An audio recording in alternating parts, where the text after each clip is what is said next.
नमस्कार साथियों। पिछले व्याख्यान में हमने द्विवेदी युगीन निबंधकारों में महावीर प्रसाद द्विवेदी जी और बाल मुकुंद जी के निबंधों पर चर्चा की थी। इसी क्रम को आगे बढ़ाते हुए अब हम अगले निबंधकार लेंगे माधव प्रसाद मिश्र। वास्तव में द्विवेदी युगीन हिंदी निबंध कहें या भारतेंदु युगीन निबंध कहें, निबंध के क्षेत्र में निबंध जनक के रूप में आचार्य रामचंद्र शुक्ल महत्वपूर्ण माने जाते हैं, एक केंद्रीय धुरी माने जाते हैं। तो शुक्ल जी से पूर्व जो लिखे गए निबंध हैं उनको हम शुक्ल पूर्व निबंध भी कह सकते हैं, या ऐतिहासिक जो कालक्रम के अनुसार उन्हें भारतेंदु युगीन निबंध या द्विवेदी युगीन निबंध भी कह सकते हैं, अथवा शुक्ल पूर्व निबंधकार के रूप में भी इन्हें जाना जा सकता है। आचार्य शुक्ल महावीर प्रसाद द्विवेदी जी के समय में आ गए थे, इनका निबंध लेखन भी प्रारंभ हो गया था, पर आचार्य शुक्ल जी निबंध के क्षेत्र में एक विशिष्ट रूप में एक सर्वोत्कृष्ट निबंधकार के रूप में प्रस्तुत होते हैं। एक अपने निबंध विधा में एक विशेष दृष्टि लेकर के उपस्थित होते हैं, तो इसलिए उनको धुरी में रखते हुए शुक्ल पूर्व निबंध और शुक्ल युगीन निबंध और शुक्लोत्तर निबंध, इन तीन दृष्टियों में वर्गीकरण किया जाता है। तो द्विवेदी युगीन निबंध और निबंधकार शुक्ल पूर्व निबंध और निबंधकार माने जाएंगे, और उसमें हम चर्चा करेंगे माधव प्रसाद मिश्र जी के। ये भारतीय संस्कृति और साहित्य के संरक्षक के रूप में, एक राष्ट्र प्रेमी के रूप में हमारे समक्ष आते हैं। स्वभाव से बड़े जोशीले थे, व्यक्तित्व इनका राष्ट्र प्रेमी था, और साहित्य और संस्कृति को लेकर के राष्ट्रीय चेतना को जगाने के लिए ये निरंतर अग्रसर रहे, और अपने निबंधों के माध्यम से, अपनी रचनाओं के माध्यम से बड़े उत्साह और जोश से भर करके इन्होंने अपनी लेखनी चलाई है। सुदर्शन पत्रिका के और वैश्योपकारक, इस पत्रिका के ये संपादक रहे, और इनके जितने भी निबंध हैं वे माधव मिश्र निबंध माला इसमें संकलित हैं। और इनके प्रसिद्ध निबंधों की बात करें तो इन्होंने वेबर का भ्रम, खुली चिट्ठी, धृति, क्षमा, श्री वैष्णव संप्रदाय, इन निबंधों की रचना की। पाश्चात्य चिंतक हुए वेबर, और उन्होंने भारतीय साहित्य को लेकर, भारतीय कविता को लेकर, कवियों के विषय में या हमारी रचनाओं, इतिहास ग्रंथों को लेकर के, रामायण और महाभारत आदि को लेकर के अनेक भ्रांतियां उत्पन्न की, और एक इतिहासकार के रूप में इस तरह से भ्रांत धारणा देना उचित नहीं था, और इनका विरोध माधव प्रसाद मिश्र करते हैं। और वेबर का भ्रम उसी में ही सतर्क वे अपनी बात रखते हैं, और जहाँ जहाँ उन्होंने एक पूर्व धारणा से युक्त होकर के हिंदी साहित्य के विषय में अनुचित कथन कहे हैं, उस भ्रम को वे दूर करते हैं। और इनके निबंध पर्वों पर, त्योहारों पर, भ्रमण वृतांतों से संबंधित रहे। इनके निबंध बड़े सजीव, रोचक और आत्मव्यंजक रहे। पुरातन संस्कृति और सनातन विचारधारा का परिपोषण करते हैं।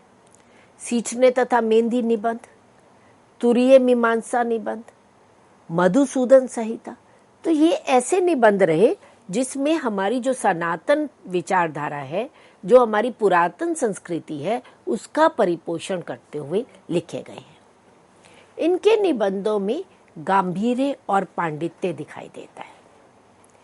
भारत की प्राचीन संस्कृति की वर्तमान में क्या दुर्दशा हो रही थी, उसका चित्रण ये अपने निबंधों के माध्यम से प्रस्तुत करते हैं, और देशभक्ति की भावना प्रबल रूप में हमें दिखाई देती है।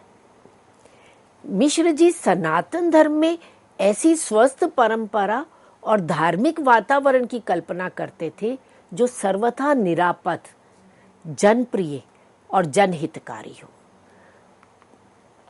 एक विचारक के रूप में, एक दार्शनिक के रूप में, एक पुरातत्ववेत्ता के रूप में माधव प्रसाद मिश्र हमारे समक्ष आते हैं। एक उत्कृष्ट निबंध साहित्यिक विधा के रूप में निबंध लेखन के क्षेत्र में द्विवेदी युग में इनका भी विशेष योगदान रहा है। हम अगले निबंधकार की बात करते हैं, पंडित पद्म सिंह शर्मा, जो विचारक थे, दार्शनिक थे, संपादक के रूप में, निबंधकार के रूप में, समालोचक के रूप में और टीकाकार के रूप में प्रसिद्ध रहे। बिहारी सतसई पर इनकी बड़ी प्रसिद्ध टीका है। और आलोचना का प्रारंभ गद्य क्षेत्र में, गद्य आलोचना का प्रारंभ पद्म सिंह शर्मा द्वारा ही द्विवेदी युग में प्रारंभ किया गया। तो द्विवेदी युग के गद्य लेखकों और समालोचकों में इनका विशेष स्थान रहा। ये उर्दू भाषा के, फारसी भाषा के, बंगला भाषा के, मराठी भाषाओं के ज्ञाता रहे। निबंधकार के रूप में भले ही इनको उतनी पहचान नहीं मिली, पर आलोचना के क्षेत्र में इनका विशेष योगदान रहा है। तो द्विवेदी युगीन समालोचक के रूप में इनकी विशिष्ट पहचान बनी है। जहाँ तक इनकी निबंधों की बात करें तो इन्होंने विभिन्न विषयों पर निबंध लेखन किया, साहित्य की समीक्षा भी की, अनेक साहित्यकारों की जीवनियाँ, धार्मिक महापुरुषों की जीवनियाँ लिखी, अनेक साहित्यकारों के, महापुरुषों के जीवन से जुड़े हुए संस्मरणों की रचना की, श्रद्धांजलियाँ प्रस्तुत की। तो विभिन्न विषयों पर निबंधों की और लेखों की रचना इन्होंने की। भावात्मक और विचारात्मक दोनों ही प्रकार के निबंधों का लेखन पंडित पद्म सिंह शर्मा द्वारा किया गया। और तुलनात्मक आलोचना के तो जनक माने जाते हैं, जो परवर्ती काल में शुक्ल युगीन आलोचना या उसके पश्चात शुक्लोत्तर युग में जो तुलनात्मक आलोचना दिखाई देती है, उसका प्रारंभ पंडित पद्म सिंह शर्मा जी द्वारा किया गया। और इनमें खंडन मंडन की एक विशेष क्षमता विद्यमान थी और इसीलिए प्रसिद्ध समालोचक भी बने। एक तटस्थ दृष्टि रखते हुए, एक पक्षपात रहित होकर के, विषय निष्ठ होकर के खंडन मंडन करने की इनकी विशेष क्षमता थी। इनके निबंधों की भाषा शैली की अगर हम बात करें तो इनके निबंध संस्कृत निष्ठ निबंध रहे, गंभीर विचारात्मक शैली उनकी रही है। मिश्रित भाषा से संपन्न भाषा का प्रभावशाली और प्रवाहमय रूप इनके निबंधों में दिखाई देता है। उर्दू और हिंदी मिश्रित, संस्कृत हिंदी मिश्रित भाषा का प्रयोग करने में ये उसके प्रयोग करने के समर्थक थे और वे स्वयं भी इस तरह से मिश्रित भाषा का प्रयोग करते हैं। निबंधों में हास परिहास और व्यंग्य विनोद की छटा दिखाई देती है। इनकी शैली प्रशंसात्मक एवं प्रभावपूर्ण रही है। निबंध में दिखाई देता है किस तरह से वे किसी की अगर अच्छाई है तो उसकी प्रशंसा करने में भी हिचकिचाते नहीं है और इनकी शैली बड़ी प्रभावपूर्ण रही है। तो इस तरह से मित्रों, अभी हमने बात की पंडित पद्म सिंह शर्मा के बारे में। इसी तरह से द्विवेदी युगीन निबंधकारों में एक अन्य नाम आता है सरदार पूर्ण सिंह जी का। ये अध्यापक पूर्ण सिंह के नाम से भी साहित्य जगत में प्रसिद्ध है। 1881 में जन्म हुआ था। मूलतः पंजाब के थे और पंजाबी में ही इन्होंने लेखन अधिक किया है। इनका अधिकांश लेखन अंग्रेजी और पंजाबी में ही रहा और उच्च शिक्षा प्राप्त करने के लिए जापान गए और वहां पर पे स्वामी रामतीर्थ जी से मिलते हैं और उनके व्यक्तित्व से प्रभावित भी होते हैं और संन्यास लेने का निश्चय कर लेते हैं। और वहां से लौट करके जब भारत आते हैं तो अधिकांश समय तो इन्होंने स्वामी रामतीर्थ जी से प्रभावित होकर के सन्यासी का ही जीवन व्यतीत किया। पर धीरे धीरे इनके भीतर एक राष्ट्रीय चेतना, देश की प्रति भक्ति भावना जागृत हुई और समाज को प्रबोधित करने का कार्य करने का एक निश्चय लेते हैं। और फिर अध्यापन कार्य भी करते हैं, अंग्रेजी में भी साहित्य लेखन करते हैं और हिंदी में भी इन्होंने निबंधों की रचना की। ज्यादा निबंध हिंदी में इन्होंने नहीं लिखे, केवल 6 निबंधों की ही रचना की है, पर वे 6 निबंध भी हिंदी साहित्य जगत में मील का पत्थर साबित हुए हैं। इनके निबंध 1909 से लेकर 1912 के बीच में सरस्वती पत्रिका में प्रकाशित होते रहे और इनके जो मुख्य निबंध थे वे थे आचरण की सभ्यता, सच्ची वीरता, मजदूरी और प्रेम, पवित्रता, कन्यादान या नयनों की गंगा, अमेरिका का मस्त योगी वॉल्ट विटमैन। तो ये 6 ही निबंध लिखे हैं और इनमें से भी मित्रों देखिए, आचरण की सभ्यता, सच्ची वीरता, मजदूरी और प्रेम, ये तीनों ही निबंध पाठ्यक्रम में निर्धारित है। विद्यालय के स्तर पर, बीए के, एमए के स्तर पर इनके ये निबंधों का समीक्षा की जाती रही है। और इनके निबंधों की विशेषताओं की अगर हम बात करें तो सरदार पूर्ण सिंह जी नैतिक एवं सामाजिक विषयों पर आधारित निबंधों की रचना करते हैं। चाहे सच्ची वीरता निबंध देख लीजिए, कन्यादान निबंध देख लीजिए, मजदूरी और प्रेम निबंध देख लीजिए, तो सामाजिक विषयों को केंद्र में रखते हैं और बड़ी स्वच्छंद पद्धति पर एक बेलाग ढंग से विषय का प्रतिपादन करते हुए चलते हैं।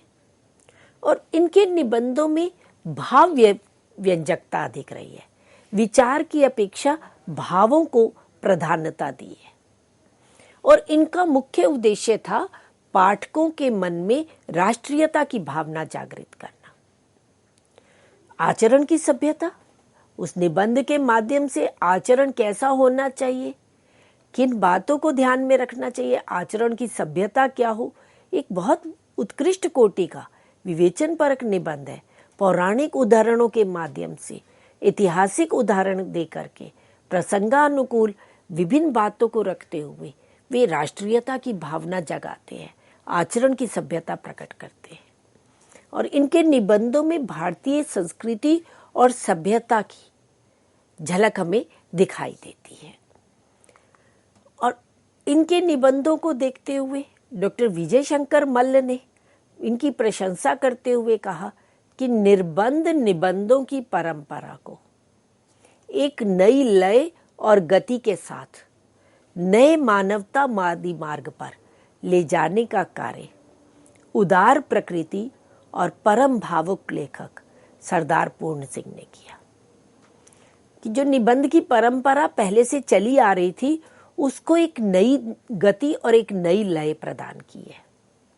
और इनके निबंध मानवतावादी दृष्टिकोण को केंद्र में रखे हुए लिखे गए हैं। भावुक लेखक है, भाव प्रवणता इनके निबंधों में दिखाई देती है। आप मजदूरी और प्रेम निबंध देखिए, कितनी भाव प्रवणता है उस निबंध में। सच्ची वीरता निबंध देखिए, कन्यादान देखिए। तो भारतीय संस्कृति को, नैतिक मूल्यों को, राष्ट्रीय चेतना को जगाने का कार्य अपने निबंधों के माध्यम से सरदार पूर्ण सिंह करते हैं। और जहाँ तक इनके निबंधों की भाषा शैली की बात करें, हम ये देख रहे हैं कि द्विवेदी युग में भाषा शैली में क्रमिक विकास होता चला जा रहा है। भारतेंदु युग में जहाँ भाषा में एक अनगढ़पन, एक स्वाभाविकता दिखाई देती थी, यहाँ आकर के भाषा में एक सुधार दिखाई देता है, एक परिष्कृति, एक परिमार्जन दिखाई देता है। और ये विशेषता सरदार पूर्ण सिंह जी के निबंधों में भी दिखाई देती है। भावात्मक एवं विचारात्मक शैली का एक मिश्रित रूप इनके निबंधों में दिखाई देता है। एक उदाहरण हम आचरण की सभ्यता से ही आपके सामने प्रस्तुत करते हैं, कैसे भाव और चिंतन दोनों एक दूसरे को परिपुष्ट कर रहे हैं।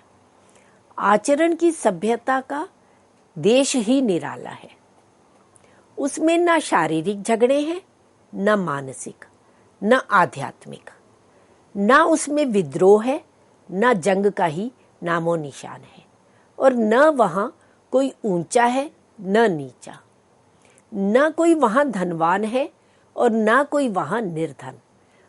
वहाँ प्रकृति का नाम नहीं, वहाँ तो प्रेम और एकता का अखंड राज्य रहता है। देखिए, एक विचार दे रहे हैं आचरण की सभ्यता को, और उसके साथ कैसे वो भावुकता को, भावना को महत्व देते हुए भावना और चिंतन दोनों को एक साथ लेकर के चलते हैं। इनकी भाषा में लाक्षणिकता अधिक रही है, व्यंजना अधिक रही है। एक और भाषा में सहजता, रोचकता दिखाई देती है, परंतु दूसरी ओर अर्थगत विलक्षणता भी इनके निबंधों में दिखाई देती है। हास्य व्यंग्यपूर्ण शैली का भी प्रयोग करते हैं, धार्मिक अंधविश्वासों पर व्यंग्य करते हैं। निबंधों में वे सूक्तियों का प्रयोग करते हैं। सूक्ति कम शब्दों में अधिक प्रभाव डालने वाली कथन होते हैं। और आगे चल करके आचार्य शुक्ल जी भी अपने निबंधों में सूक्तियों का प्रयोग करते हैं। उसका प्रारंभ हमें सरदार पूर्ण सिंह जी में दिखाई देता है। जैसे वो कहते हैं सच्ची वीरता निबंध में कि वीरों के बनाने के कारखाने नहीं होते। अब एक छोटे से कथन में एक बहुत बड़ा संदेश समाज को दे देते हैं कि वीर कहीं बनाए नहीं जाते, वीरता तो हृदय से उत्पन्न होती है, मन का भाव होता है। ऐसे ही आचरण की सभ्यता में भी कहते हैं आचरण का रेडियम तो अपनी श्रेष्ठता से चमकता है, बाहरी दिखावा नहीं है आचरण। आचरण तो आपके व्यवहार में होता है, आपके व्यक्तित्व में होता है, और वे अपनी, अगर आचरण श्रेष्ठ है तो वो रेडियम की भांति स्वतः ही चमकता है।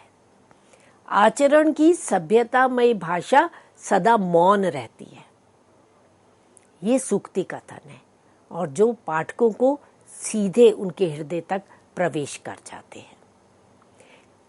सरदार पूर्ण सिंह जी के निबंधों में उनकी भाषा में चित्रात्मकता और कलात्मकता का गुण भी रहा है। वे भाषा में कलात्मकता लाते हैं और पूरी एक चित्रात्मक शैली प्रयोग करते हैं। एक उदाहरण देखते हैं, तारागणों को देखते देखते भारतवर्ष अब समुद्र में गिरा कि अब गिरा, एक कदम और धम्म नीचे। तो पूरा एक चित्र हमारे सामने प्रस्तुत हो जाता है। तो शब्द चित्रों को प्रस्तुत करने में भी सरदार पूर्ण सिंह जी, उसमें भी उनको कौशलता प्राप्त थी।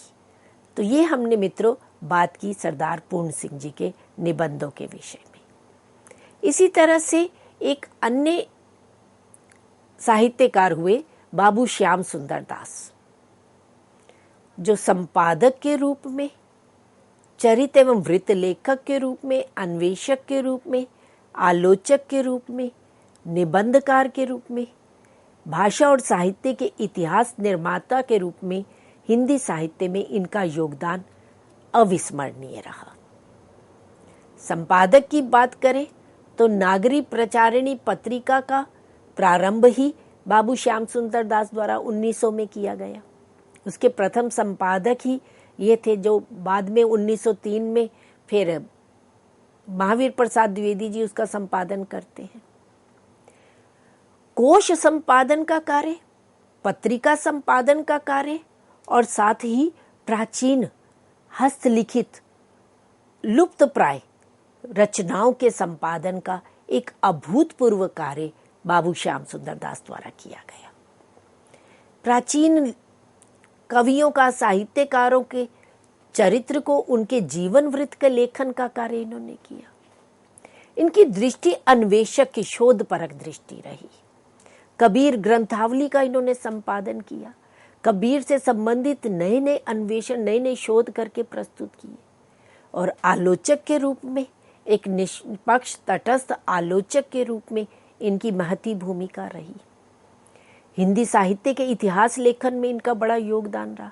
हिंदी भाषा को प्रतिष्ठित करने का कार्य, नागरी प्रचार, काशी नागरी प्रचारिणी सभा, इसका संस्थापक बाबू श्याम सुंदर दास रहे।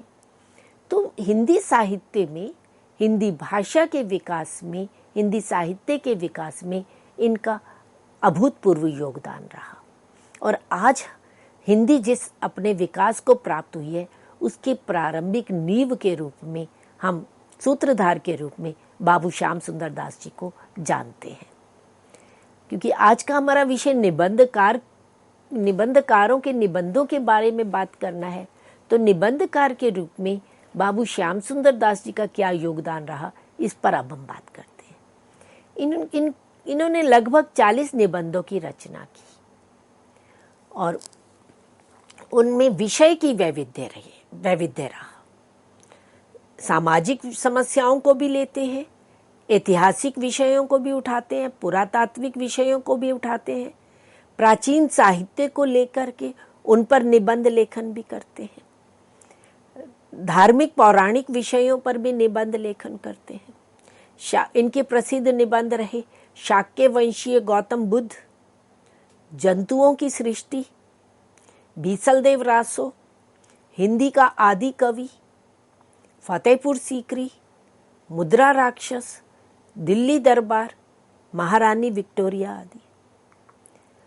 और इनके निबंधों में एक और ये पौराणिक या पुरातात्विक ऐतिहासिक निबंधों की रचना करते हैं, वहीं साथ ही विचारात्मक निबंधों की भी रचना करते हैं, जिसमें विशेष रूप से हिंदी साहित्य की विभिन्न विधाओं को लेकर, विभिन्न विषयों को लेकर के एक विश्लेषणात्मक दृष्टि रखते हुए, चिंतन परक दृष्टि रखते हुए विचारात्मक निबंधों की भी रचना करते हैं।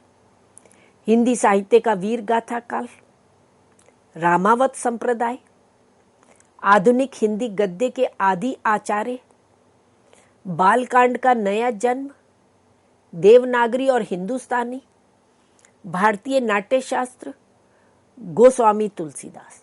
तो इस तरह से इन विभिन्न विषयों पर निबंधों की रचना करके इन निबंधों में वे इन विषयों पर एक नवीन दृष्टि प्रस्तुत करते हैं, पाठकों को एक नवीन ढंग से इन साहित्यकारों के विषय में या वीर गाथा काल के विषय में या संप्रदाय के विषय में चिंतन करने के लिए प्रेरणा प्रदान करते हैं।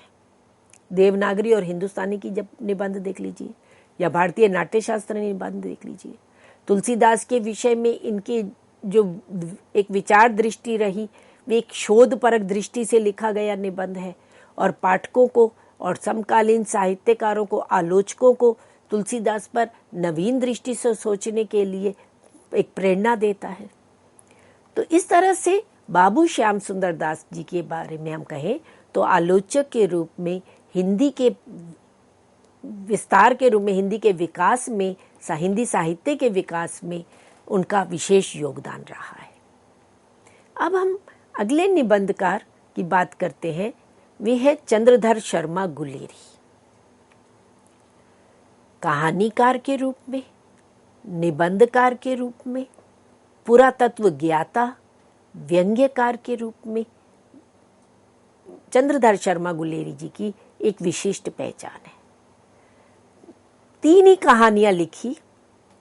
उसने कहा था सुखमय जीवन, बुद्धू का कांटा, परंतु कहानी जगत में एक अलग पहचान बन गई।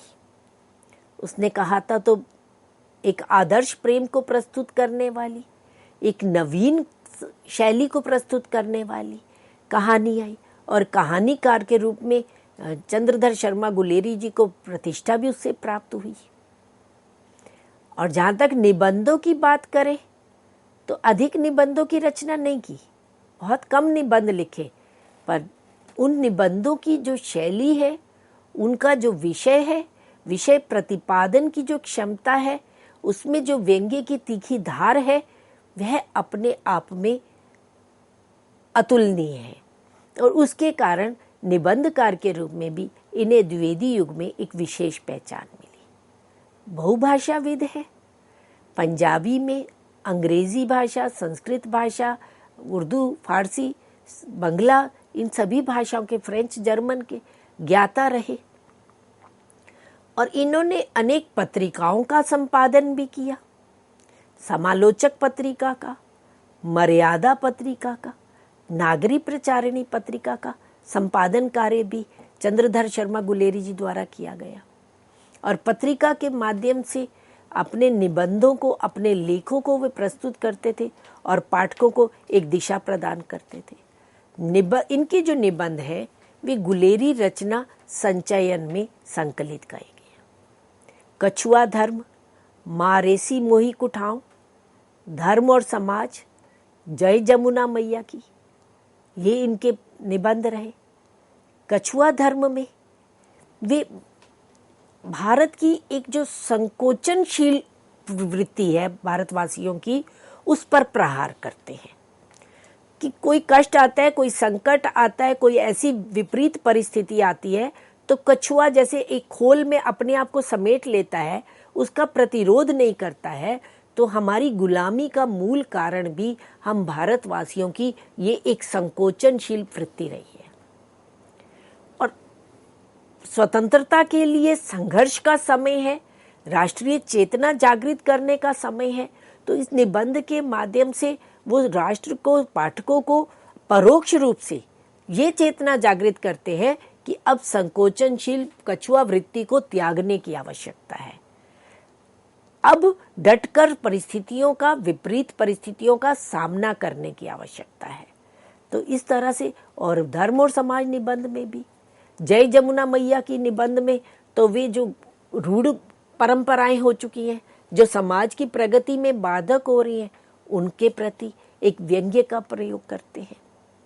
इनके निबंधों की विशेषताओं की बात करें तो इन्होंने समकालीन साहित्य, समाज, राजनीति, विज्ञान, कला आदि विषयों पर विभिन्न लेखों की रचना की। निबंधों में मार्मिक व्यंग्य है, पांडित्य की छाप है और इनके व्यक्तित्व का आकर्षण इनके निबंधों में स्पष्ट दिखाई देता है।